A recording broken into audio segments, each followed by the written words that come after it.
Assalamualaikum warahmatullahi wabarakatuh. Kembali lagi di channel Portal Dimensi dan tentunya masih bersama saya Kang Slamet di sini. Kali ini Kang Slamet akan menceritakan sebuah kisah mistis yang berjudul Antasena Mahendra, Jalur Keramat Gunung Slamet. Sebelum kita masuk ke ceritanya, buat kalian yang belum subscribe channel ini, tekan tombol subscribe-nya terlebih dahulu dan tekan tombol notifikasinya agar kalian tidak ketinggalan cerita terbaru dari Portal Dimensi. Gak usah berlama-lama lagi, langsung saja kita masuk ceritanya. Antasena Mahendra, Jalur Keramat Gunung Slamet.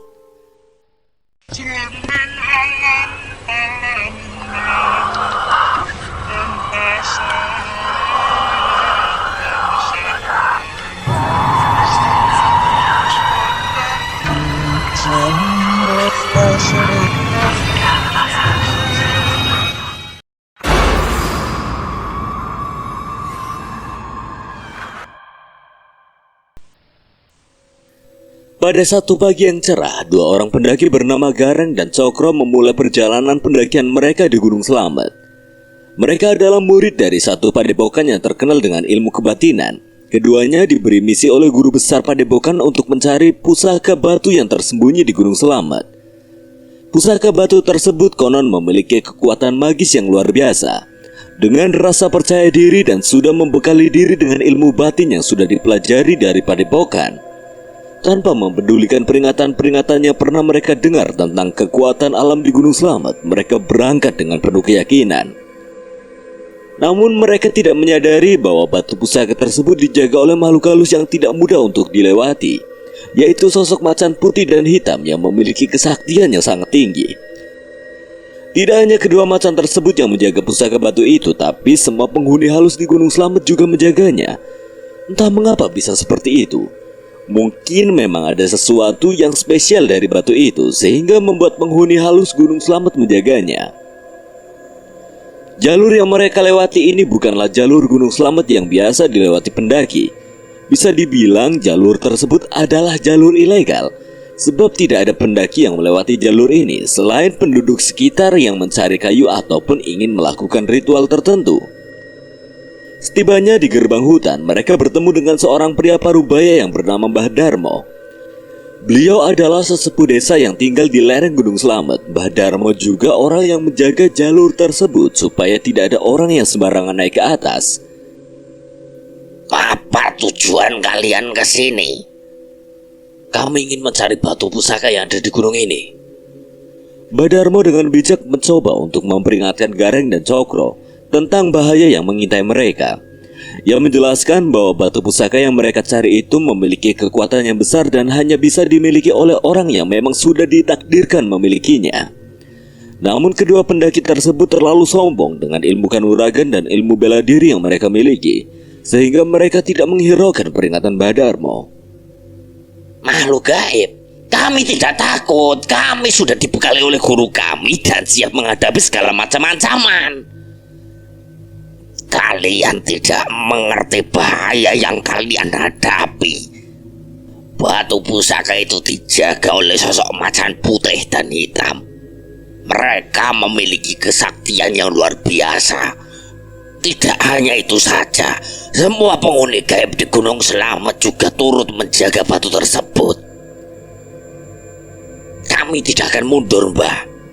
Kami telah berjanji pada guru kami untuk mencari batu ini, dan kami tetap akan melakukannya.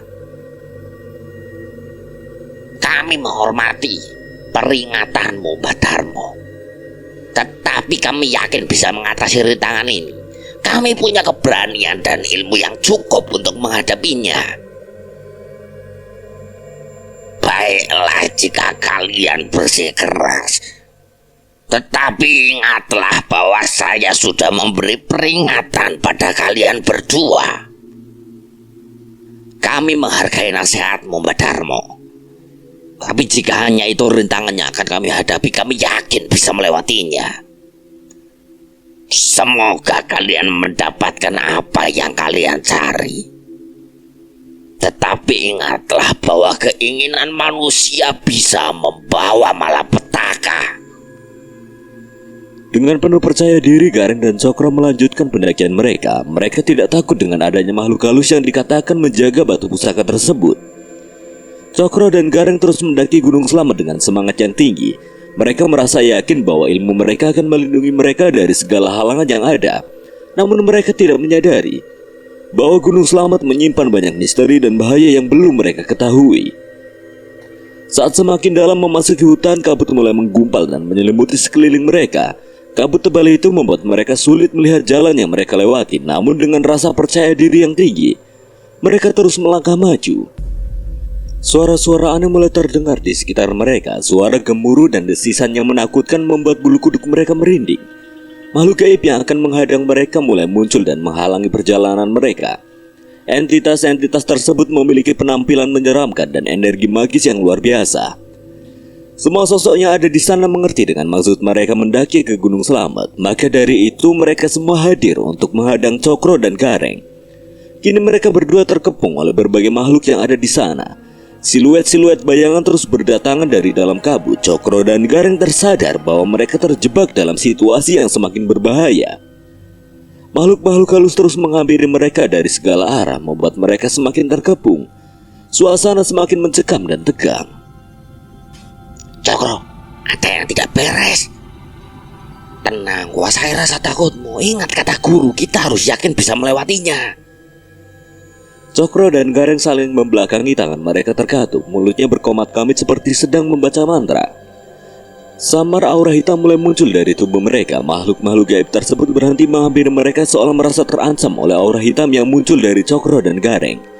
Namun mereka tidak langsung mundur. Mereka tetap berada di sekitaran, menunggu kesempatan untuk melancarkan serangan mereka. Ayo Cokro, kita lanjut jalan. Untuk beberapa waktu mereka tidak akan bisa menyentuh kita.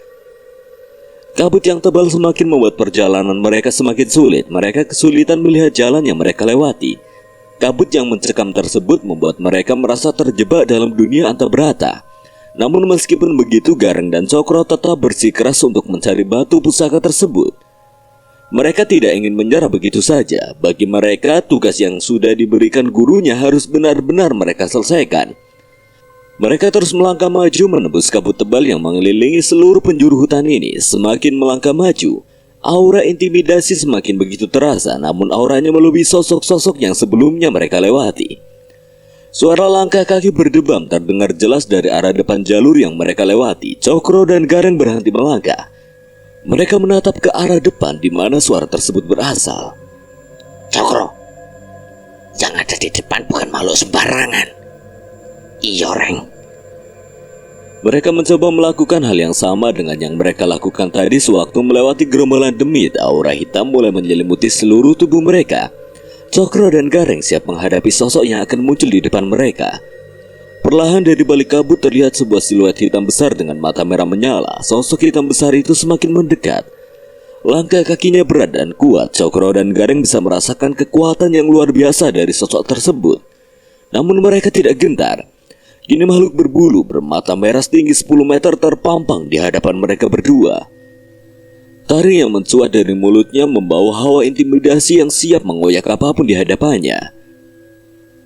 Mau apa kalian datang ke sini? Kami adalah Cokro dan Gareng. Kami datang dengan tujuan mencari batu pusaka yang dipercayai ada di gunung ini. Kalian berani datang ke sini. Namun apakah kalian pantas mendapatkan batu pusaka tersebut? Kekuatan dari batu tersebut tidak boleh jatuh ke tangan yang salah. Kami siap menghadapi apapun yang diperlukan untuk membuktikan bahwa kami pantas mendapatkan batu pusaka itu. Baiklah, jika kalian benar-benar pantas, aku akan menguji kalian. Persiapkan diri kalian. Dalam sekejap sosok hitam itu melesat dan mengeluarkan serangan yang dahsyat. Cokro dan Gareng dengan cepat menghindari dan membalas serangan dengan gerakan yang lincah dan kuat. Pertarungan antara mereka berdua dan sosok hitam itu menjadi semakin sengit. Energi magis berkecamuk di sekeliling mereka. Cokro dan Gareng menggunakan semua ilmu batin dan ilmu bela diri yang mereka miliki. Mereka bergerak dengan cepat mencari celah untuk melawan sosok hitam tersebut. Meskipun terkadang terdesak, mereka tidak menyerah dan terus melawan. Pertarungan berlangsung dengan intensitas yang tinggi. Suara benturan dan serangan memenuhi udara. Cokro dan Gareng tidak memberikan ruang untuk kelemahan mereka bertarung dengan penuh tekad dan keberanian. Sampai akhirnya sosok tersebut memberikan serangan terakhir yang cukup dahsyat. Cokro dan Gareng menghindarinya lalu bersembunyi di balik pepohonan. Cokro, kita tidak mungkin bisa mengalahkannya dengan mudah. Lebih baik kita menghindar dan berlari ke tempat batu tersebut berada. Kamu benar, Reng. Kita tidak bisa terus berhadapan dengannya. Selagi kabut masih menyelimuti tempat ini, kita bisa diam-diam melewatinya melalui sisi jurang. Cokro mengangguk. Mereka memulai rencana melarikan diri dari arah pinggir jurang supaya tidak terlihat oleh sosok tadi. Mereka juga menyembunyikan energi keberadaan mereka agar sosok tersebut tidak bisa menemukannya. Dengan aura hitam yang menyelimuti tubuh mereka terus melangkah dengan hati-hati. Kabut yang tebal menyelimuti sekitar mereka memberikan perlindungan dari pandangan sosok hitam tersebut. Mereka bergerak dengan hati-hati, melangkah pelan namun mantap di sepanjang tepian jurang. Setiap langkah mereka diukur dengan seksama, menghindari setiap batu dan akar yang membuat mereka tergelincir. Meskipun sulit melihat jalan, mereka mengandalkan naluri untuk memadu mereka. Saat mereka semakin menjauh, kabut mulai menyipat dan sosok hitam itu tidak lagi terlihat.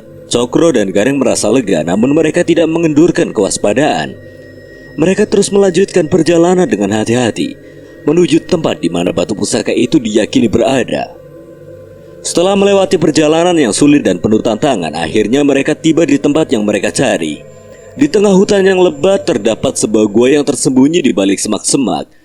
Mereka yakin bahwa batu pusaka itu berada di dalam gua tersebut. Cokro dan Gareng berdiri di depan gua. Mereka merasakan kehadiran yang magis dan kuat. Mereka gentar saat merasakan energi besar tersebut. Keringat mulai membasahi kening mereka. Cokro dan Gareng mundur beberapa langkah dari gua tersebut. Entah perasaan apa yang mereka rasakan saat itu. Yang pasti mereka merasa kalau nyawa mereka akan terancam.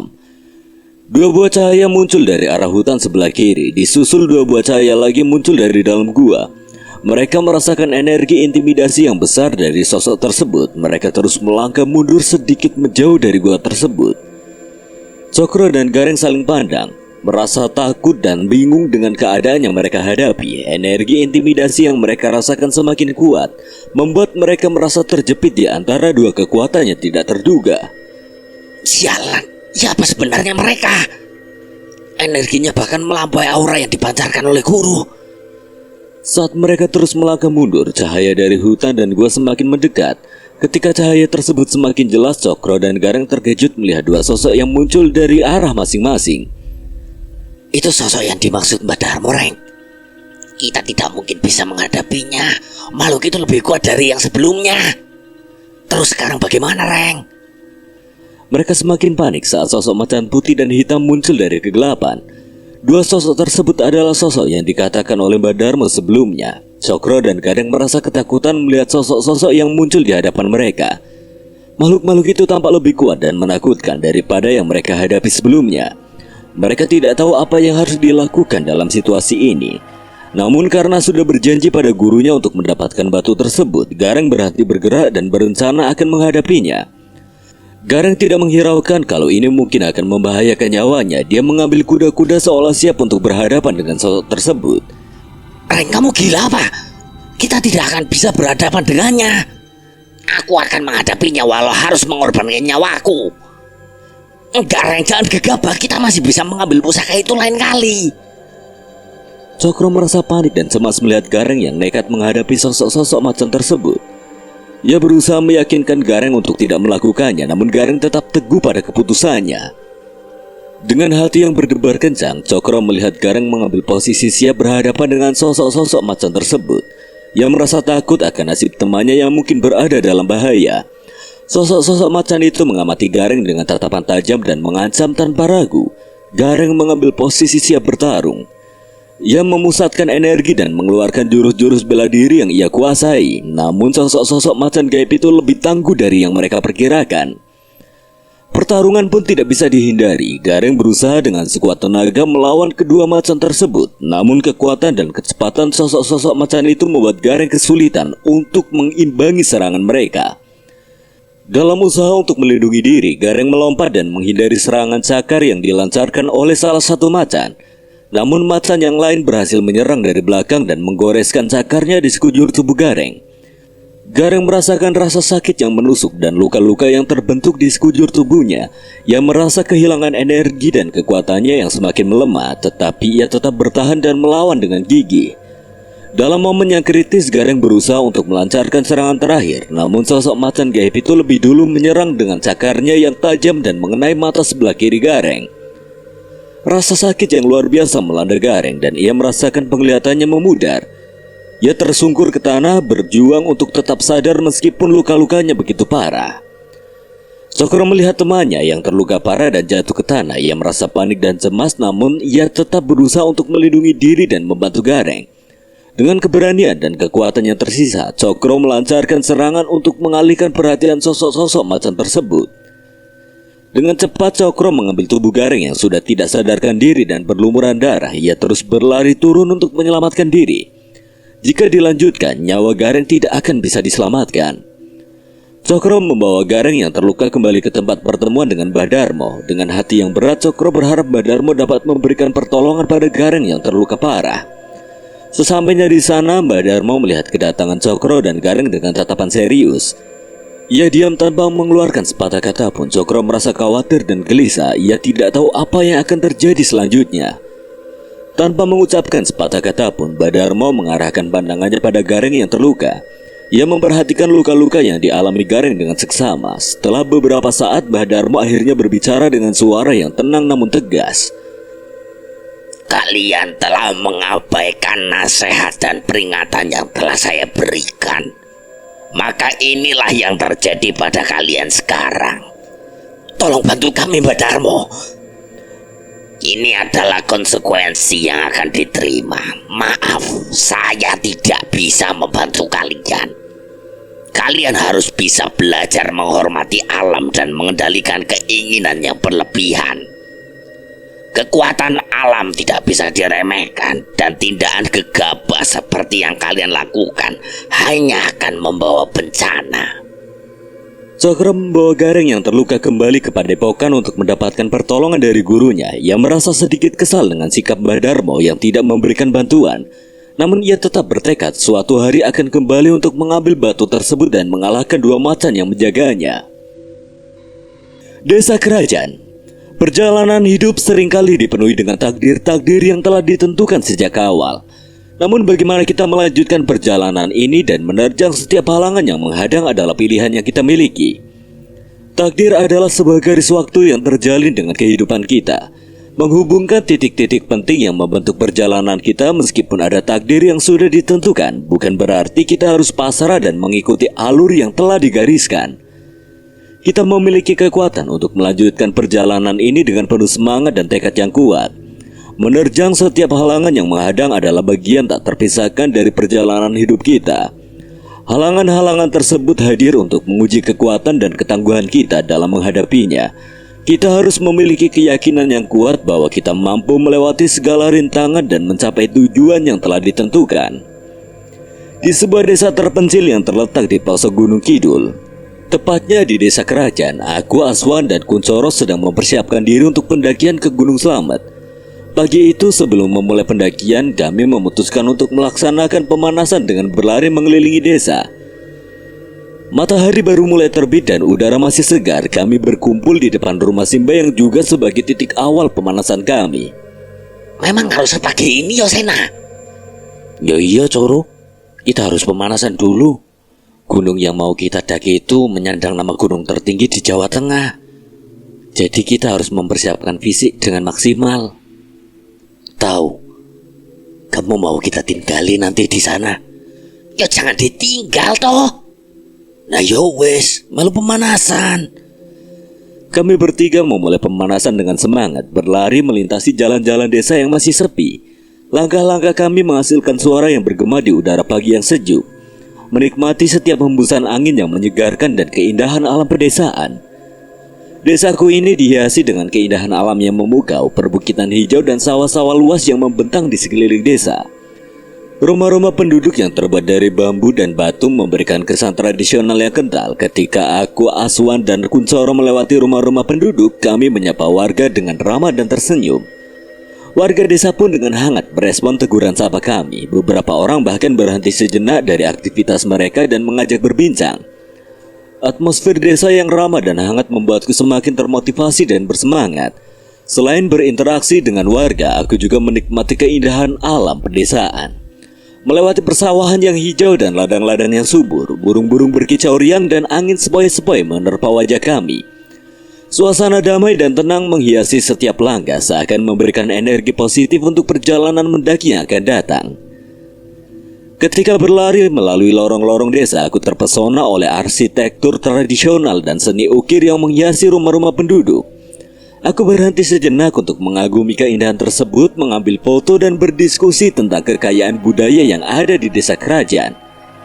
Saat kami melewati salah satu rumah yang kami kenal, Aswan berhenti ketika melihat seorang gadis yang sedang menjemur pakaian di depannya. Lastri! Lastri menoleh ke arah Aswan sembari tersenyum. Aku dan Kuncoro yang melihat Aswan berhenti seketika menghampirinya dan menarik kedua tangannya. Ayo Asta, kita perlu pemanasan. Selo, iki penyemangat. Aku dan Kuncoro tidak menggubris perkataannya dan masih tetap menarik kedua tangan Aswan. Aswan akhirnya melepaskan diri dari pegangan kami dan bergabung kembali melanjutkan pemanasan berlari mengelilingi desa. Namun sembari berlari, Aswan masih melambai dan melihat ke arah Lastri, hingga tidak menyadari kalau di depannya ada Mang Odik bakul sayur yang biasa keliling desa lalu menabraknya. Maaf Kang, gak lihat. Piye tole, nek lari yang menghadap ke depan toh. Aku dan Kuncoro tertawa sembari berlari lebih dulu. Aswan yang melihat kami segera menambah kecepatan larinya untuk mengejar kami. Setelah beberapa putaran mengelilingi desa, kami kembali ke titik awal. Wajah yang berkeringat menunjukkan bahwa kami telah melakukan pemanasan dengan baik. Aku beristirahat sejenak, menikmati udara segar pedesaan dan berbincang tentang rencana mendaki nanti. Aku menyadari bahwa pendakian kami bukan hanya tentang mencari batu pusaka, tetapi juga tentang petualangan bersama dan mengatasi rintangan-rintangan yang ada di depan. Aku yakin bahwa di dalam perjalanan nanti akan menemui berbagai hal menakjubkan dan tantangan yang akan menantang. Dan dengan semangat yang tinggi, aku siap melanjutkan petualangan kami di Gunung Slamet. Setelah selesai melakukan pemanasan keliling desa, kami kembali ke rumah Simba untuk melanjutkan persiapan pendakian. Kami duduk di pendopo depan rumah, menata peralatan pendakian dan memeriksa kembali kebutuhan kami. Aswan mengecek peralatan P3K, sementara aku dan Kuncoro memastikan tenda dan sleeping bag dalam kondisi baik. Kami juga memeriksa perlengkapan memasak, pakaian hangat, serta persediaan makanan dan minuman yang kami bawa. Sudah siap semua?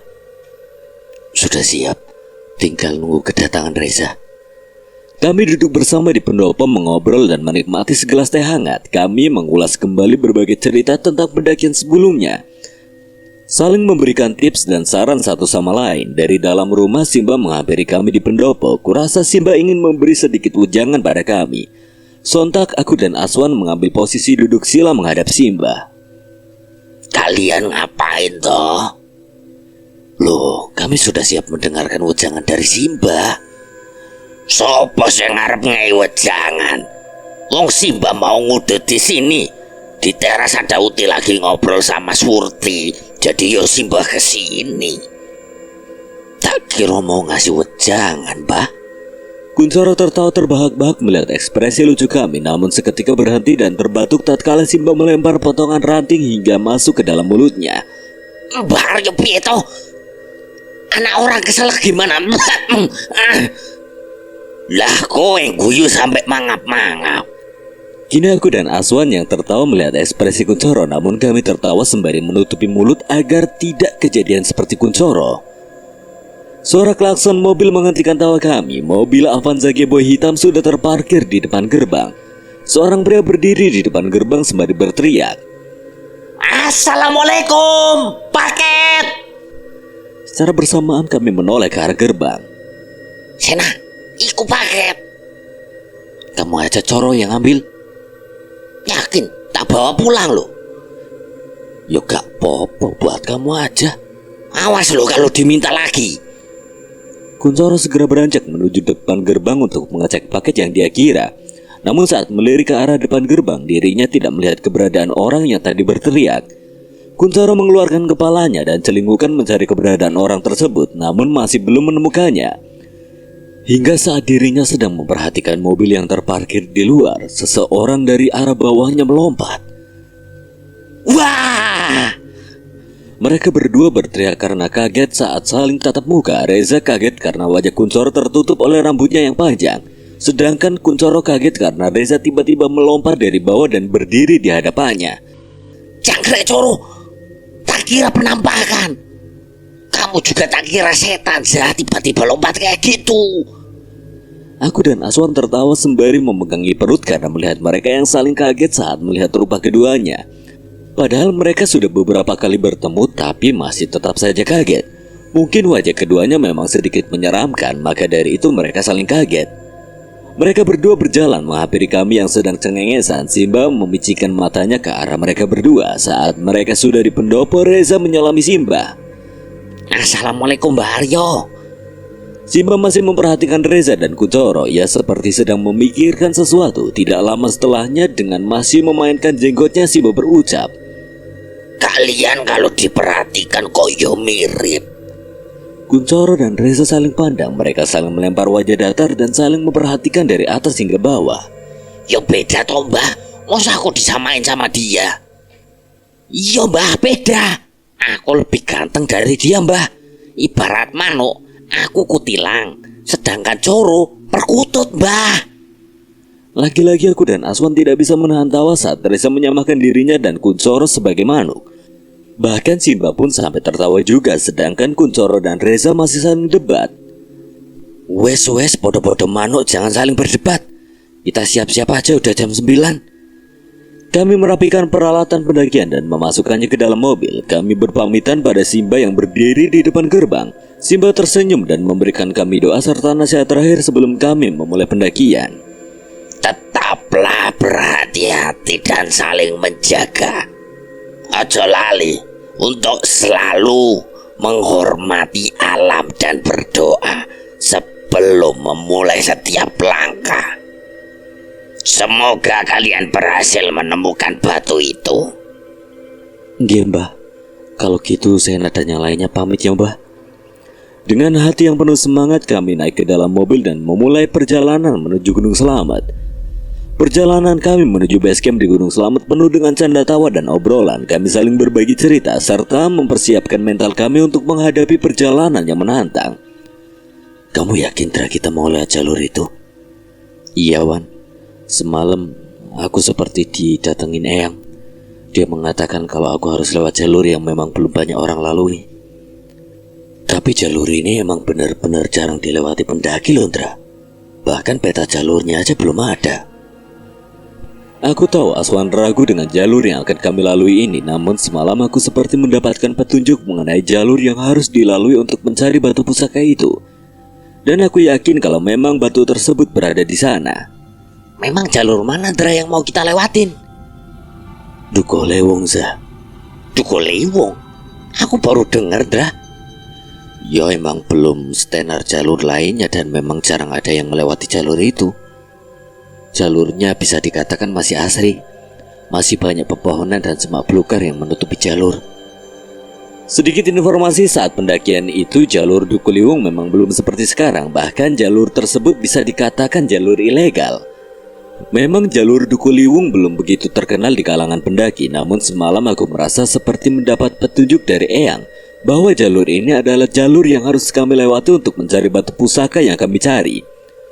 Jalur Duku Liwung bisa dikatakan masih asri dan rimbun dengan pepohonan serta semak belukar yang menutupi jalurnya. Tidak banyak orang yang melewati jalur ini sehingga masih terjaga kealamian dan keasriannya. Namun karena jalur ini belum begitu terkenal, kami harus lebih ekstra berhati-hati dalam melalui jalur ini. Kami harus ekstra waspada terhadap kemungkinan adanya rintangan seperti pohon tumbang atau jalan yang sulit dilalui. Kami harus mempersiapkan diri dengan baik secara fisik maupun mental, untuk menghadapi tantangan di jalur ini. Meskipun berliku dan menantang, aku yakin bahwa jalur Duku Liwung ini akan membawa kami menuju batu pusaka yang kami cari. Aku merasa yakin bahwa petunjuk yang aku terima semalam adalah benar dan batu itu berada di sana. Saat sedang serius-seriusnya membahas jalur Dukuhliwung, Reza yang mengemudikan mobil tiba-tiba mengerem secara mendadak hingga membuat kepala kami sedikit menyundul kursi yang ada di depan. Beruntung aku dan Aswan menggunakan sabuk pengaman, jika tidak mungkin kepalaku sudah membentur keras. Astagfirullahaladzim, kenapa Zah? Reza masih diam, matanya terpaku ke satu arah. Kami bertiga saling pandang bingung dengan apa yang terjadi dengan Reza. Dia semakin memicingkan matanya seolah sedang memastikan kalau penglihatannya itu tidak salah. Sontak aku dan Aswan membuka jendela lalu melihat ke arah yang Reza lihat. Namun kami tidak menemukan hal ganjil ataupun menabrak sesuatu. Ketika kami memasukkan kepala kembali ke dalam mobil, Reza menoleh dengan ekspresi wajah yang menyeringai dan berucap, "Itu Ndra." Kami menoleh secara bersamaan ke arah depan. Terlihat sebuah gerobak coklat yang bertuliskan nama makanan khas Jawa Barat sedang mangkal di pinggir jalan. Sontak aku dan Aswan menepuk jidat. Batagor. Iya. Kamu kan punya utang sama aku. Dasar bocah gemblung, tak kira kita nabrak sesuatu atau kenapa. Ternyata cuma karena bakul batagor kamu ngerem mendadak. Ndra, utang itu gak boleh dibawa sampai mati. Nanti kalau kamu di sana ditanyain, udah bayar utang batagor ke aku gimana? Aku menghela nafas mencoba meredam rasa emosiku. Mungkin ini juga termasuk salah satu rintangan yang harus gue hadapi. Kamu nemu di mana sih teman kayak gini? Gak tahu, dulu aku lagi beli permen karet tiba-tiba dia muncul. Aku segera memberi Reza uang lembaran 20.000. Reza ditemani Kuncoro segera beranjak menuju tukang batagor itu berada. Aku dan Aswan menunggu di dalam mobil. Kulihat mereka sedikit berbincang dengan tukang batagor. Entah apa yang mereka bahas di sana. Setelah membeli 2 plastik batagor, mereka berdua kembali ke dalam mobil dengan ekspresi wajah serius. Kalian kenapa? Itu Reza tadi nanyain basecamp Dukuhliwung. Terus katanya apa? Di Dukuhliwung belum ada basecamp, Ndra. Kita kalau mau mendaki harus minta izin sesepuh di sana. Terus katanya kalau terjadi apa-apa, Kuncen dan warga di sana tidak akan bisa membantu, Ndra. Aku mengerti dan kami melanjutkan kembali perjalanan sembari Reza dan Kuncoro memakan batagor yang tadi dibeli. Awas nanti muntah Coro kalau makan di mobil. Kuncoro menoleh ke arah kami dengan ekspresi yang terlihat aneh. Dirinya masih mengunyah batagor yang ia santap. Namun dengan ekspresi seperti orang yang sedang menahan enek. Keringatnya juga sudah membasahi keningnya. Akan tetapi Kuncoro masih tetap melanjutkan makan batagornya. Setelah menghabiskan batagornya, Kuncoro hanya diam saja dengan menatap ke arah luar jendela. Aku dan Aswan mencari informasi tentang jalur Dukuhliwung di gawe Aswan. Sedangkan Reza ia fokus menyetir mobilnya. Aku baru tahu setelah membaca beberapa artikel mengenai jalur Dukuhliwung. Ternyata jalur ini juga termasuk jalur yang dilewati oleh pendaki legendaris Suhugi sewaktu mendaki Gunung Slamet. Suhugi adalah sosok yang sangat berpengaruh dalam dunia aktivis dan pendakian gunung di Indonesia. Meskipun hidupnya singkat, namun pengaruh dan kontribusinya sangat besar. Pendakian gunung menjadi salah satu kegiatan yang sangat dicintai oleh Gi. Ia sering mendaki gunung-gunung di Indonesia seperti Gunung Gede, Gunung Salak, dan Gunung Slamet. Jalur pendakian Dukuhliwung di Gunung Slamet adalah salah satu jalur yang pernah dilewati oleh Gi. Ia juga memiliki kontribusi dalam menemukan jalur-jalur pendakian di beberapa gunung di Jawa. Namun sayangnya perjalanan Gi dalam dunia pendakian diakhiri dengan tragis. Ia gugur saat pendakian di Gunung Semeru bersama dengan salah satu temannya. Kehilangan Gi sangat dirasakan oleh banyak orang, terutama para aktivis dan para pecinta alam di Indonesia. Warisan dan perjuangan Suhugi tetap hidup dan memberikan inspirasi bagi banyak orang. Yang menjadi simbol semangat perubahan, keberanian dan kebebasan berpendapat. Kisah hidupnya mengajarkan kita untuk berani mengkritik ketidakadilan dan memperjuangkan nilai-nilai yang kita yakini. Aku merasa terinspirasi oleh perjalanan hidup dan kontribusi Suhugi. Aku berharap dapat mengikuti jejaknya dalam memperjuangkan kebenaran, keadilan dan cinta terhadap alam. Setelah menempuh beberapa jam perjalanan, kini kami mulai memasuki wilayah lereng Gunung Slamet. Aku sedikit bingung di mana jalur pendakian Gunung Slamet via Dukuhliwung ini. Kami bertanya kepada penduduk, namun mereka memberi jawaban yang sama, yaitu tidak tahu di mana jalur tersebut. Namun aku merasa ada yang aneh. Bagaimana mungkin mereka tidak tahu, sedangkan tukang batagor yang kami temui di perjalanan saja bisa tahu mengenai jalur tersebut. Semua orang di sini seperti sedang menyembunyikan sesuatu dengan berkata tidak tahu agar kami tidak ke sana. Gimana Andra? Dari tadi orang ngomong gak tahu terus. Coba aja jalan ke depan dulu. Nanti kalau sudah di ujung desa kita tanya lagi. Kami melanjutkan perjalanan sembari mengamati sekitar jalan yang kami lalui. Di tengah perjalanan memasuki perkebunan, tiba-tiba Kuncoro mengetuk-ketuk jendela meminta untuk keluar. Reza menghentikan mobil, kami menatap aneh ke arah Kuncoro. Kamu kenapa, Coro? Keringat sudah membasahi sekujur tubuhnya. Aku baru sadar kalau sejak tadi Kuncoro hanya diam dan menatap ke arah luar mobil. Coro, kamu kenapa? Kuncoro hanya menggeleng-geleng sembari berusaha membuka pintu mobil yang masih terkunci. Reza yang penasaran dengan tingkah Kuncoro seketika menarik bahu Kuncoro untuk menghadap dirinya. Kuncoro masih berusaha menahan untuk tidak menghadap Reza, namun Reza juga tidak menyerah untuk melihat keadaan Kuncoro. Dengan kedua tangannya, Reza menarik bahu Kuncoro hingga akhirnya Kuncoro menoleh ke arahnya. Mukanya berubah merah, keringat terus menetes dari keningnya dan mulut menggelembung seperti sedang menahan sesuatu. Sontak aku dan Aswan sadar dengan apa yang terjadi dengan Kuncoro. Saya buka pintu saja, Zah. Seketika Reza membuka kunci pintu mobil. Saat itu juga Kuncoro langsung bergegas turun dan menepi ke sebuah pohon yang ada di samping jalan. Aswan menghampiri Kuncoro sembari membawa minyak angin dan sebotol air untuknya. Kan udah dibilang, kamu itu mabokan, masih maksain makan batagor. Oh, gue kira udah gak jauh lagi, Wan. Kami semua keluar mobil untuk istirahat sejenak sembari menunggu Kuncoro agak sedikit lega. Aku melihat-lihat sekitar tempat ini mencari seseorang untuk kami tanyakan lagi tentang jalur Duku Liwung. Namun sepi sekali di sini. Tidak ada satu orang pun, bahkan tidak ada warga yang lalu lalang di jalan. Hanya truk sayur yang sesekali melintas di hadapan kami yang sedang beristirahat saat sedang menikmati sekitar tempat ini. Aku melihat dari dalam perkebunan singkong ada seorang pemuda seumuran kami sedang mengangkat karung yang kutebak berisi singkong. Ada yang aneh dari langkah orang itu, jalannya begitu lambat, tak jarang dirinya mengusap keringat yang ada di keningnya. Orang itu berjalan ke arah kami dengan tertatih-tatih. Di tengah perkebunan dirinya berhenti berjalan dan memegangi kepalanya. Tak lama setelahnya orang itu terkulai ke tanah. Melihat itu aku segera berlari menghampiri orang tersebut. Aswan mengikutiku dari belakang. Sedangkan Reza dia menemani Kuncoro yang masih bersandar di pohon. Sesampainya kami di tempat orang itu, kulihat wajahnya begitu pucat, matanya sayup-sayup seperti orang yang ingin pingsan.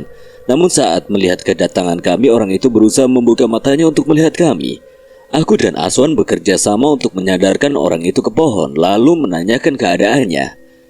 Mas, kenapa kok tiba-tiba sempoyongan terus jatuh? Orang itu hanya menggeleng seolah memberi kode bahwa dirinya tidak apa-apa. Namun melihat wajahnya yang pucat dan keringat yang membasahi sekujur tubuhnya, kurasa dirinya tidaklah baik-baik saja. Aku segera mengambil sebotol air mineral dari tas dan memberikan kepadanya. Minum ini, mungkin kamu kelelahan atau dehidrasi. Orang itu menggenggam botol dengan tangan gemetar dan meminumnya perlahan. Aku melihat keadaannya yang sedikit membaik saat dia meminum air segar yang kuberikan kepadanya. Dra, mungkin dia belum makan. Tanpa ragu aku mengeluarkan roti dan beberapa cemilan yang kami bawa dari tas lalu memberikan kepada orang itu. Tidak mas, tidak usah repot-repot. Sudah mas, gak apa-apa. Makan saja roti dan cemilan ini. Kami masih banyak persediaan makanan di mobil. Terima kasih banyak mas, kalian sangat baik. Aku dan Aswan menemaninya untuk memakan makanan yang kuberikan. Reza dan Kuncoro yang sudah sadar celingukan melihat ke arah kami yang berada di tengah perkebunan. Karena tidak ingin meninggalkan mereka berdua di sana, aku dan Aswan mengajak orang itu untuk melanjutkan istirahatnya di dekat mobil. Saat bangun dirinya masih merasa lemas. Aswan merangkul dan membantu orang itu berjalan, sedangkan aku menggotong karungan singkong milik orang itu. Aku jadi teringat sewaktu aku baru pertama kali membantu bapak memanen singkong. Dulu aku juga seperti orang itu, kelelahan akibat beban dan teriknya matahari di tengah perkebunan. Selagi menunggu orang itu dan Kuncoro membaik, aku, Aswan dan Reza juga ikut mengisi perut kami yang sudah keroncongan. Berjam-jam di mobil memang sedikit membuatku merasa lapar. Kami berbincang bersama sembari menikmati cemilan yang kami bawa. Nama jenengan siapa mas? Dan kenapa bisa tiba-tiba terkulai? Saya jaga, Mas.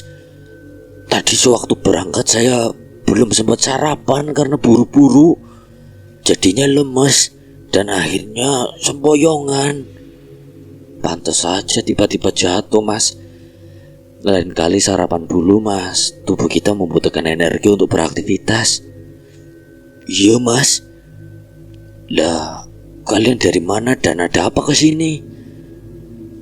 Perkenalkan, Mas, saya Mahendra.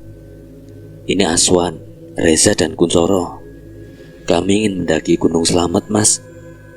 Sepintas Jaka terkejut saat mendengar kami akan mendaki Gunung Slamet. Tidak lama setelahnya dia kembali berucap, "Jangan bilang kalau mau mendaki via Dukuliwung." Iya, Mas, kami mau mendaki via Dukuliwung. Kamu tahu jalur itu di mana? Apa kalian yakin ingin melewati jalur itu? Jaka menjelaskan bahwa jalur pendakian Gunung Slamet melalui Dukuliwung memiliki vegetasi yang masih cukup lebat. Di sepanjang jalur kami akan melewati hutan dengan pepohonan yang tinggi dan rimbun. Beberapa jenis pohon yang umum ditemui adalah pohon pinus, akasia, dan beberapa jenis tumbuhan lainnya. Jaka memberitahu kami bahwa jalur ini memiliki vegetasi yang lebat dan beberapa bagian yang cukup terjal. Dia juga mengingatkan kami bahwa jalur ini bisa membingungkan dan beresiko membuat kita tersesat. Bahkan warga sekitar pun banyak yang mengalami hal tersebut. Tapi kami harus melewati jalur itu, Jaka. Kami bukan hanya ingin mendaki saja, kami juga memiliki maksud tersendiri. Mengapa ingin melewati jalur Dukuliwung? Jaka memperhatikan wajah kami satu persatu, seolah melihat keyakinan yang ada di diri kami. Walau sebenarnya Kuncoro dan Reza tidak yakin, namun dirinya mencoba meyakinkan diri untuk menemani aku dan Aswan menghadapi rintangan yang ada.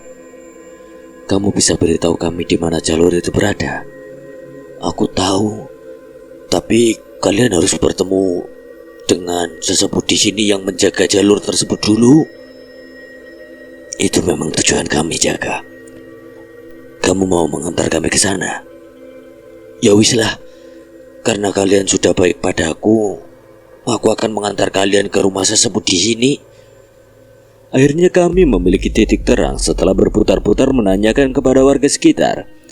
Jaka mau membantu kami untuk menuju rumah sesepuh yang menjaga jalur tersebut. Kalau gitu kita jalan sekarang aja, Ndra. Udah sore, takutnya malah ketemu malam. Setelah keadaan Kuncoro membaik dan Jaka sudah kembali pulih, kami melanjutkan kembali perjalanan menuju rumah sesepuh di sini. Makasih ya, Jak, udah mau membantu kami. Iya, sama-sama. Lagian juga rumahku satu arah dengan tujuan kalian.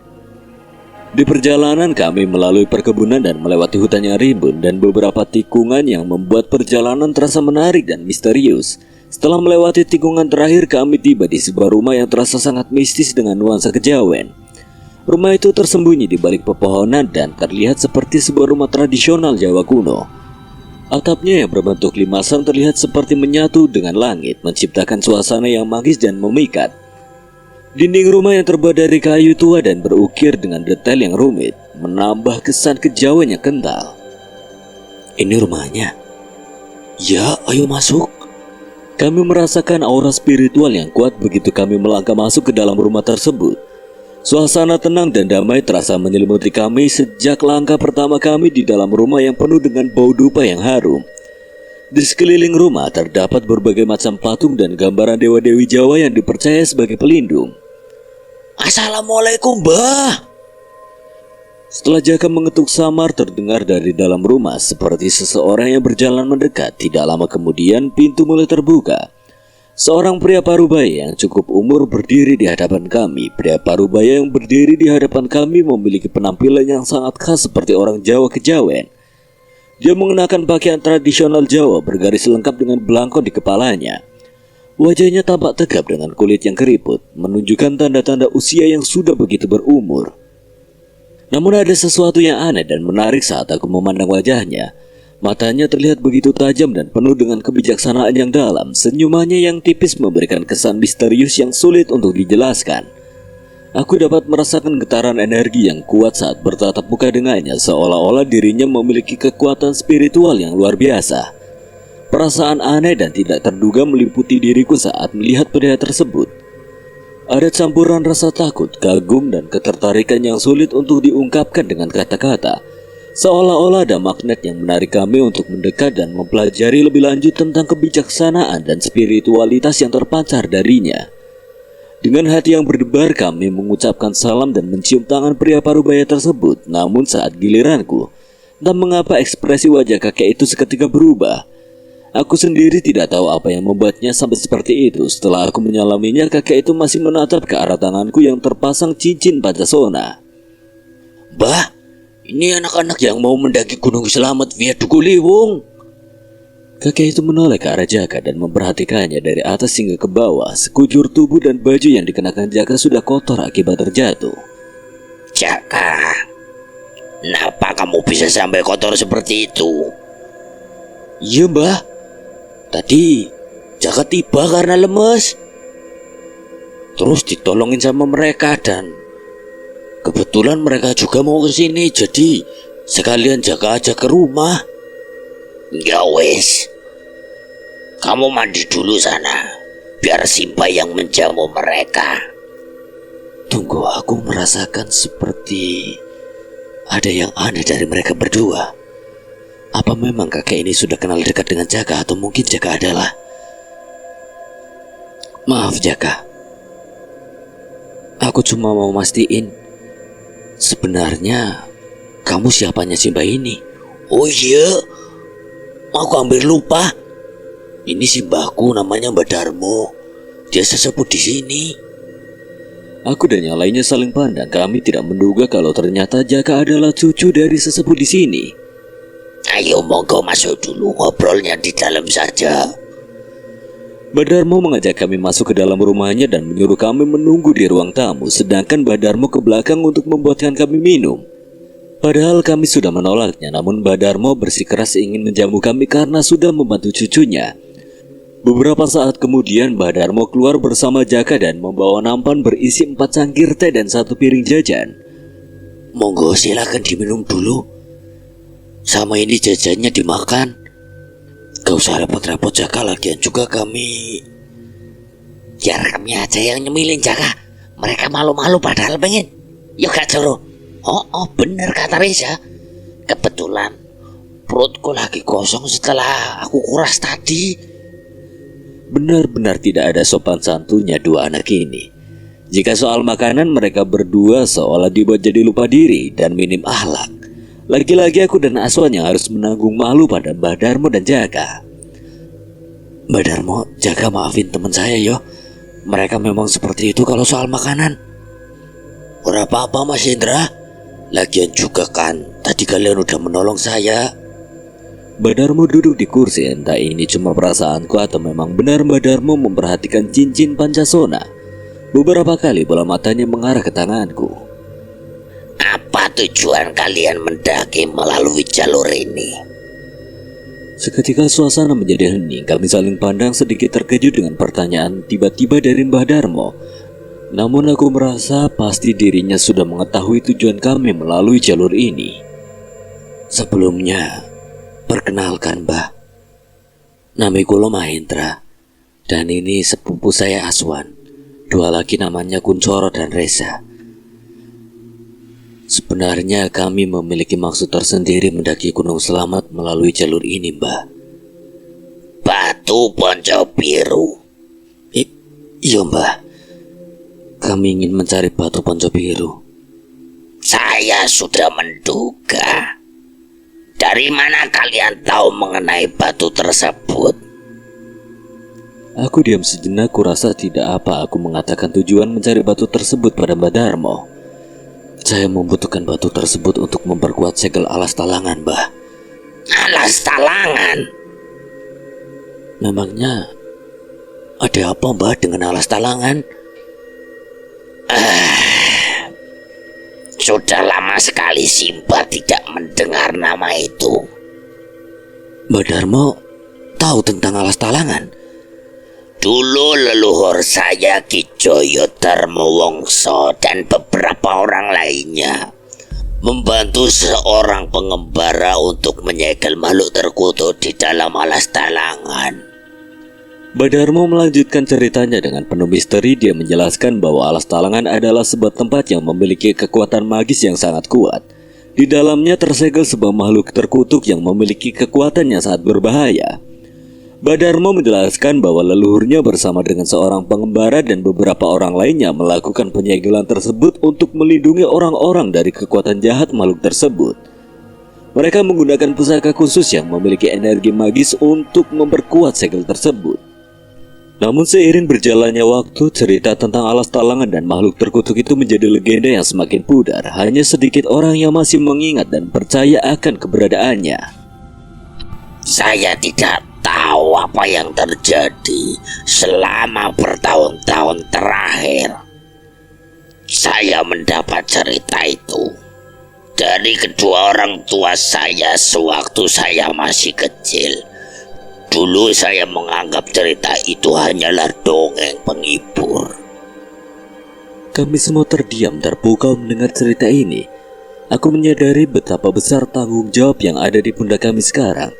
Kami harus melanjutkan perjalanan ini dengan hati-hati dan bertekad untuk menyelesaikan tugas yang memang sudah ditakdirkan kepadaku. Aku tidak menyangka, bahkan hampir tidak percaya kalau leluhur Badarmo membantu Eyang untuk menyegel Alas Talangan. Aku merasa pertemuanku dengan Jaka dan akhirnya bertemu Badarmo memanglah sudah ditakdirkan. Benar, Mbah. Pengembara yang dimaksud Badarmo itu adalah Eyang kami, Eyang Senapati Jayandaro. Badarmo terkejut. Dirinya tidak menyangka kalau aku dan Aswan adalah keturunan pengembara yang ia maksud. Perbincangan kami jadi semakin serius. Aku dan Aswan menyimak dengan cermat cerita dari Badarmo. Sedangkan Reza, Kuncoro, dan Jaka hanya diam melongo memperhatikan kami yang sedang berbicara. Pantas saja saat melihatmu Simbah ada perasaan seolah mengenal dirimu. Terlebih lagi saat melihat cincin yang kamu kenakan itu. Iya, Mbah. Ini cincin Pancasona peninggalan Eyang saya. Berarti memang kalianlah yang sudah ditakdirkan untuk mengambil batu ponco biru. Badarmo mendongakkan kepalanya ke arah halaman rumah. Tidak lama setelahnya dia kembali berucap, Lebih baik kalian memulai pendakian besok pagi saja. Hari sudah petang akan sangat berbahaya apabila kalian melakukan pendakian sekarang. benar yang dikatakan oleh Badarmo. Aku tidak bisa mengambil resiko apabila mendaki di malam hari dengan keadaan vegetasi hutan yang masih rimbun. Akan sangat rawan sekali bagi kami untuk tersesat nantinya. Ditambah lagi ada Kuncoro dan Reza yang tidak mengerti apa-apa tentang perjalanan ini. Lalu, di mana kami bisa menemukan penginapan, Pak? Kalian tidak perlu mencari penginapan. Rumah ini hanya ada Simbah dan Jaka. Jadi masih ada kamar yang kosong untuk kalian gunakan beristirahat.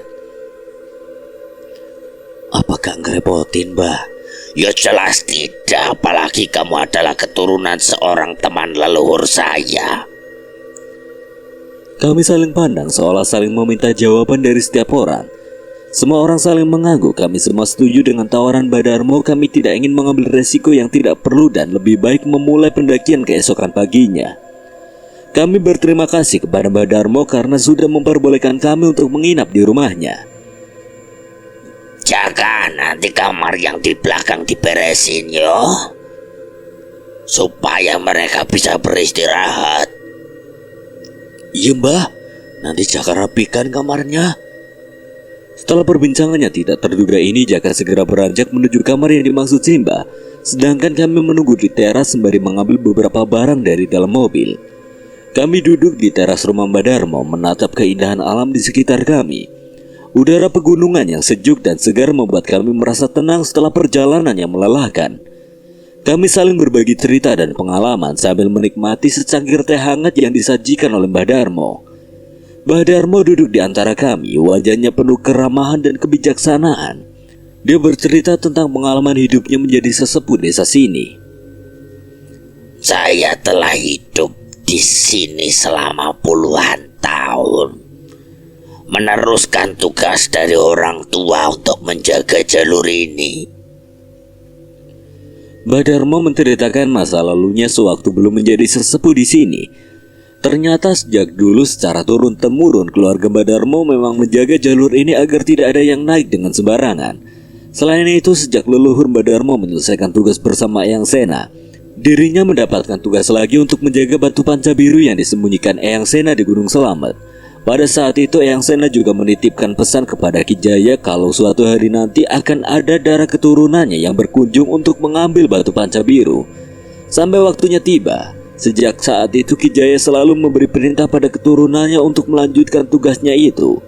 Awalnya Ki Jaya bingung dengan maksud Eyang Sena, namun setelah melihat pertempuran di Alas Talangan, Ki Jaya menyadari bahwa Eyang Sena memiliki maksud tersendiri dalam menitipkan pesan tersebut. Batu panca biru memiliki kekuatan yang sangat besar dan dapat digunakan baik untuk tujuan yang baik maupun jahat. Oleh karena itu, tugas keluarga Ki Jaya dan Mbah Darmo adalah menjaga batu tersebut agar tidak jatuh ke tangan yang salah. Gunung ini memiliki energi yang kuat dan banyak menyimpan misteri yang tersembunyi di dalamnya. Banyak orang datang ke sini untuk mencari jawaban, memohon pertolongan, atau mencari kedamaian dalam diri mereka sendiri. Namun satu hal yang harus selalu kita ingat, yaitu tidak ada yang bisa memberi pertolongan ataupun jawaban atas permasalahan yang ampuh selain meminta pada Gusti Allah. Kami terpesona dengan cerita-cerita Mbah Darmo. Kami merasa bahwa ada kekuatan yang luar biasa di tempat ini, dan kami beruntung bisa mendapat bimbingan dari seseorang yang memiliki pengetahuan dan pengalaman seperti Mbah Darmo. Kamarnya udah siap, Mbah.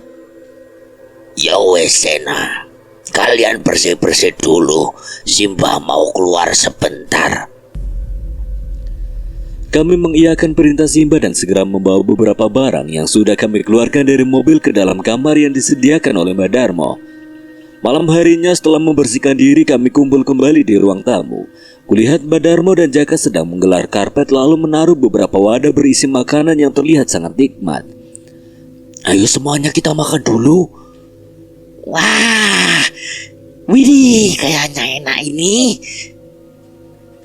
Mbah Darmo tahu aja kalau kita lagi lapar. Mbah Darmo menyediakan hidangan yang lezat yang terdiri dari masakan tradisional Jawa.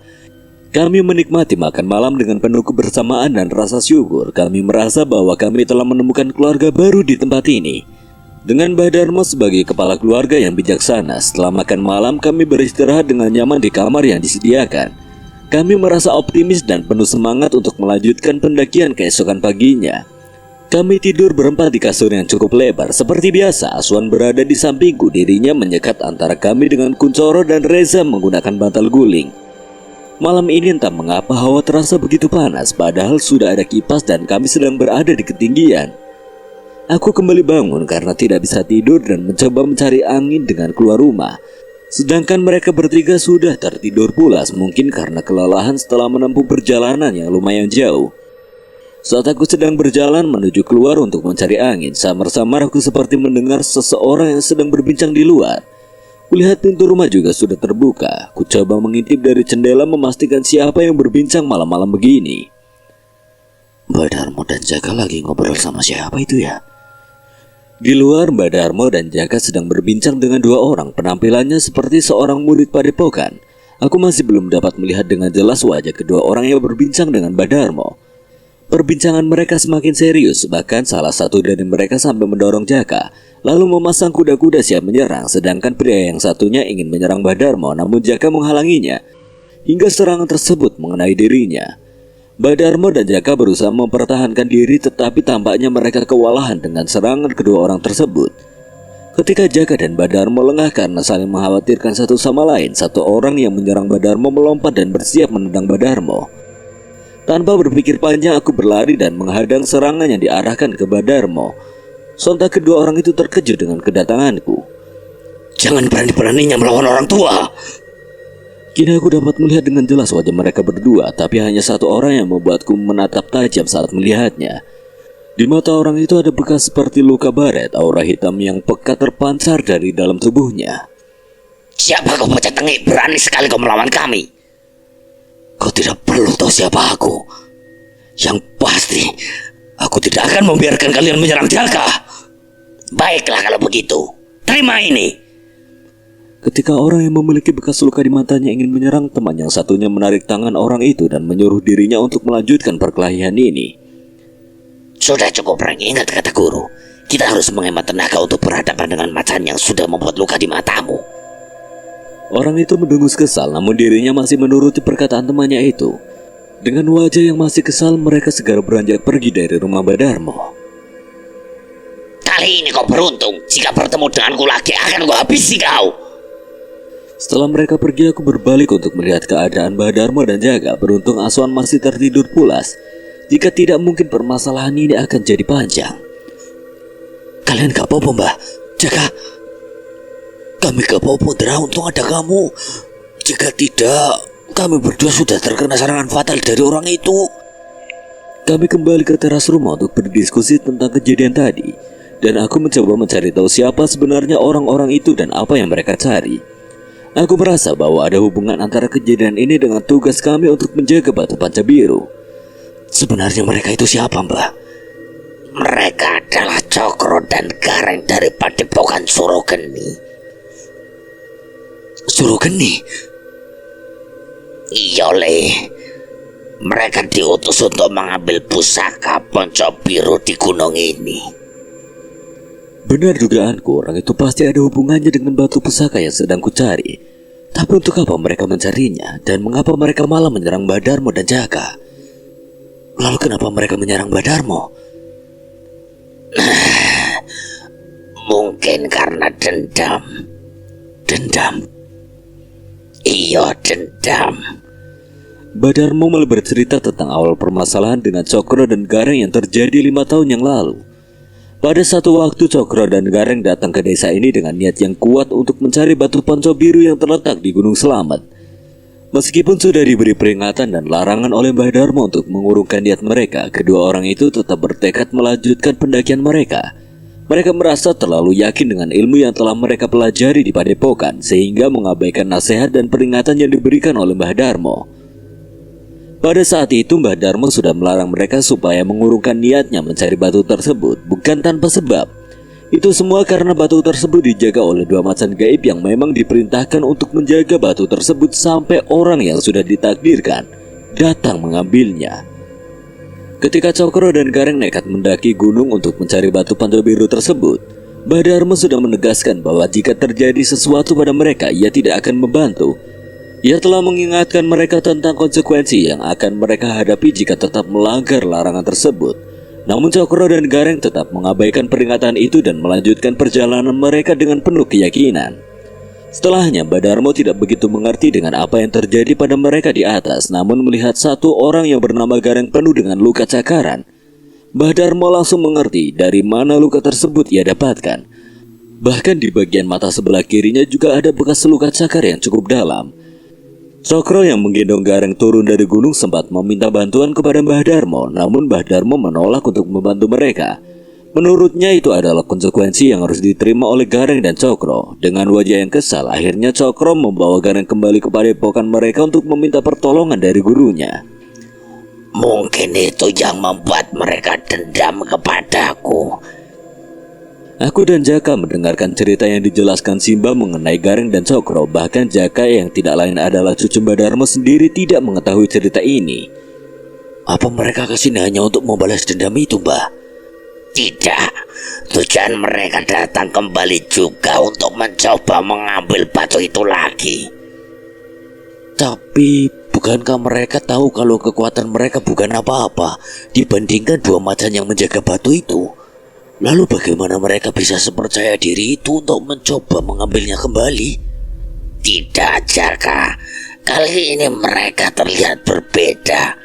Terlebih lagi Simba juga merasakan ada sebuah benda yang ada di pinggang Gareng yang memancarkan kekuatan hitam yang begitu pekat.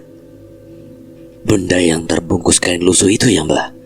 Benar, Le. Apa kamu juga merasakannya?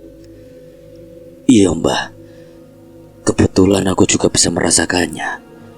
Auranya begitu pekat dan mengintimidasi. Pasti mereka memiliki rencana jahat untuk mengalahkan dua macan itu. Jika dibiarkan, batu ponco biru bisa jatuh ke tangan yang salah. Besok pagi-pagi buta kamu harus sudah memulai perjalanan mencari batu itu sebelum jatuh ke tangan Cokro dan Gareng. Baik Mbah, saya mengerti. Setelah sholat subuh, kami akan langsung mulai mendaki. Sebaiknya kamu lanjutkan istirahat. Perjalananmu nanti tidaklah mudah dan membutuhkan banyak tenaga. Aku mengangguk. Ucapan Mbah Darmo ada benarnya. Aku harus menyiapkan fisik yang maksimal, sebab aku tidak tahu halangan apa yang menghadang kami nantinya. Segera aku beranjak menuju kamar untuk istirahat. Kulihat yang lainnya masih tertidur pulas di posisinya masing-masing. Tidak membutuhkan waktu lama, aku menyusul mereka ke alam mimpi. Suara gema azan subuh berkumandang dari masjid-masjid yang ada di dusun bawah. Kulihat jam sudah menunjukkan pukul 4:30 kurang. Gegas aku membangunkan yang lain untuk mengajak mereka melaksanakan kewajiban dan bersiap untuk memulai pendakian. Setelah sholat subuh selesai dan sudah mengisi perut dengan santapan pagi, kami berkumpul di depan rumah Mbah Darmo untuk memulai pendakian. Udara masih sejuk dan segar, membangkitkan semangat dalam diri kami. Mbah Darmo memberikan nasihat sebelum kami berangkat. Perjalanan ini tidaklah mudah, Le. Gunung Slamet memiliki medan yang berat dan penuh dengan tantangan. Kalian harus saling membantu dan tetap waspada. Elinglah, keselamatan kalian adalah yang utama. Jaka akan mengantar kalian hingga percabangan. Dari sana kalian akan melanjutkan perjalanan itu sendiri. Kami semua mengangguk mengerti. Mbah Darmo sengaja menyuruh Jaka mengantar kami hingga percabangan, sebab jalur yang akan kami lewati banyak percabangan jalur yang mengarah ke jurang. Mbah Darmo takut kami salah ambil jalan dan malah tersesat atau bahkan jatuh ke jurang. Maka dari itu Jaka yang sudah mengenali medan yang akan dilewati disuruhnya untuk menemani kami menuju percabangan yang seharusnya dilewati. Mahendra, bawa ini. Gunakan untuk melewati sosok besar yang akan menghadang kalian. Mbah Darmo memberikanku sebuah kantung hitam yang berisi dupa dari Gunung Kawi. Dia menyuruhku membakarnya saat ada sosok yang menghadang kami. Baik Mbah, saya mengerti. Satu lagi, jika kalian sudah sampai di hutan kabut, jangan hiraukan apapun yang memanggil ataupun merayu kalian. Dan jangan sesekali menoleh ke belakang. Kami saling pandang. Kuncoro dan Reza menelan ludah. Mereka sadar perjalanan ini akan jadi perjalanan yang mengerikan bagi mereka. Namun tadi aku sempat menanyakan pada mereka untuk ikut atau menunggu di rumah Mbah Darmo. Dengan bersamaan Kuncoro dan Reza ingin ikut dalam perjalanan ini walaupun tidak sepenuhnya siap. Mereka mencoba memberanikan diri menghadapi rintangan yang akan terjadi. Dengan diawali sebuah doa bersama, kami mulai melangkahkan kaki menuju jalur pendakian. Perjalanan pun dimulai. Langkah demi langkah kami menaklukkan setiap rintangan yang ada di hadapan kami. Gunung Slamet terlihat begitu megah dan kuat, mengingatkan kami akan kekuatan alam yang harus dihormati. Perjalanan kami dimulai dengan langkah yang mantap dan hati yang penuh semangat. Kami melangkahkan kaki dengan hati-hati mengikuti Jaka yang menjadi pemandu kami. Medan yang kami lewati benar-benar menantang dengan jalur yang curam dan berliku. Sesekali Jaka harus mengayunkan golok yang ia bawa untuk membuka jalur yang tertutup semak-semak. Jaka, kamu kayak yang di film-film ya? Film-film gimana maksudnya? Lah itu bawa golok. Untung gak ada sembungnya ya Coro. Kalau ada kan malah jadinya Jaka sembung bawa golok. Nah itu maksudku. Sontak suasana seketika menjadi ramai. Aku yang berada di belakang juga tertawa mendengar perbincangan mereka. Seperti biasa, jika Reza dan Coro bersatu, pasti ada saja candaan yang membuat ramai. Kami kembali melanjutkan perjalanan setelah terhenti karena candaan Reza dan Kuncoro. Di sepanjang jalan kami saling memberikan dukungan dan bantuan satu sama lain. Kuncoro dan Reza meski awalnya ragu, kini semakin berani menghadapi rintangan yang ada. Mereka terus melangkah dengan tekad yang kuat, tidak ingin mengecewakan diri sendiri dengan rasa takut yang berlebihan. Hampir sepanjang perjalanan aku merasakan kehadiran energi-energi gaib di sekitar kami. Suara samar-samar terdengar dan kadang-kadang aku melihat bayangan-bayangan yang lewat di antara pepohonan. Namun aku tetap fokus pada tujuan kami dan tidak membiarkan diri terganggu oleh hal-hal tersebut. Setelah melewati beberapa jam perjalanan yang melelahkan, kami tiba di percabangan jalur sebelum melanjutkan perjalanan. Kami istirahat lebih dulu di percabangan sekaligus berterima kasih kepada Jaka yang sudah mau mengantar kami. Terima kasih ya Jaka, udah mau mengantar kami. Ya, memang ini sudah jadi tugas Kundra. Jadi ya santai aja. Nanti kalian tinggal ikuti jalur ini aja dan jangan ngambil jalur lain. Baik Jaka. Sekali lagi terima kasih. Setelah istirahat 15 menit, kami kembali melanjutkan perjalanan ke jalur yang ditunjukkan oleh Jaka. Dirinya masih memperhatikan kami dari kejauhan sembari melambaikan tangannya. Jalur yang kami lewati vegetasinya semakin tertutup oleh pepohonan besar dan tinggi. Sinar matahari hanya bisa masuk sedikit melalui sela dedaunan yang sesekali terhembus oleh angin. Kami semakin memasuki hutan yang gelap dan lebat. Pepohonan yang tinggi menjulang di sekeliling kami menciptakan bayangan yang misterius. Suara-suara hewan hutan terdengar samar-samar dari kejauhan, menambah rasa tegang dalam perjalanan kami. Lama-kelamaan, kabut mulai menyelimuti penjuru hutan. Awalnya hanya kabut tipis yang terlihat seperti kabut pagi, namun seiring berjalannya waktu, kabut semakin tebal dan pekat. Sinar matahari yang sebelumnya masuk hanya sedikit, kini benar-benar tertutup oleh kabut yang menyelimuti setiap sudut. Kabut yang menyelimuti hutan tersebut semakin menutupi pandangan kami. Suara samar-samar terdengar di sekitar kami, dan bayangan-bayangan yang lewat di antara pepohonan semakin sering terlihat. Namun kami tetap fokus pada tujuan kami dan berusaha untuk tidak terpengaruh oleh hal-hal yang tidak nyata. Kami harus berpegangan pada satu sama lain agar tidak terpisah di tengah kabut yang lebat ini. Langkah-langkah kami menjadi lebih berhati-hati karena kami tidak dapat melihat dengan jelas jalur yang kami lewati. Suasana semakin mencekam dan aku merasa seakan-akan ada kehadiran yang mengawasi kami di balik kabut tersebut. Suasana semakin mencekam, terutama saat kami mendengar suara-suara aneh di tengah kabut tebal. Aku mengingat nasihat Mbak Dharma untuk tetap waspada dan tidak terpengaruh oleh hal-hal yang tidak nyata. Dalam kegelapan yang menyelimuti hutan, aku dapat merasakan kehadiran yang mengintai di sekitar kami. Perlahan-lahan sebuah bayangan muncul dari balik kabut, mengelilingi kami dengan misterius. Suasana menjadi semakin tegang saat bayangan itu semakin jelas dan mendekat, menciptakan aura yang menakutkan di sekeliling tempat ini. Namun saat berada di tengah hutan, aku yang berada di paling belakang merasa ada sesuatu yang mengikuti kami. Aku ingin menoleh, namun teringat perkataan Mbah Dharma untuk tidak menoleh ke belakang. Akan tetapi, tidak untuk Reza. Entah dia memang merasakannya atau tidak hingga membuat dirinya menoleh ke arah belakang. Matanya mulai melebar saat melihat ke arah belakangku. Tangannya menggapai bahu Kuncoro. Sontak Kuncoro ikut berbalik dan melihat apa yang dilihat Reza. Mereka berdua terbelalak saat melihat sosok yang ada di belakangku. Spontan aku bergeser guna menghalangi penglihatan mereka. Namun terlambat. Reza dan Kuncoro yang sudah tidak bisa menahan rasa takutnya, dengan rasa takutnya lari terbirit-birit. Za, Coro, jangan lari! Aku berlari ke arah yang mereka lewati, tetapi sejauh mataku memandang hanya kabut putih saja. Bahkan aku sendiri sampai tidak sadar kalau Aswan juga terpisah. Aswan, Reza, kalian di mana? Aku di sini. Terdengar suara Aswan dari arah kananku, namun baru aku ingin menghampirinya, tiba-tiba suara teriakan kembali terdengar dari arah yang berlawanan. Sena, aku di sini. Itu adalah suara Kuncoro. Ia terus berteriak memanggil namaku. Di sisi lain aku dibuat tambah bingung lagi tatkala mendengar suara Reza yang memanggil namaku dari arah depan. Aku benar-benar bingung. Mana yang harus kuhampiri lebih dulu?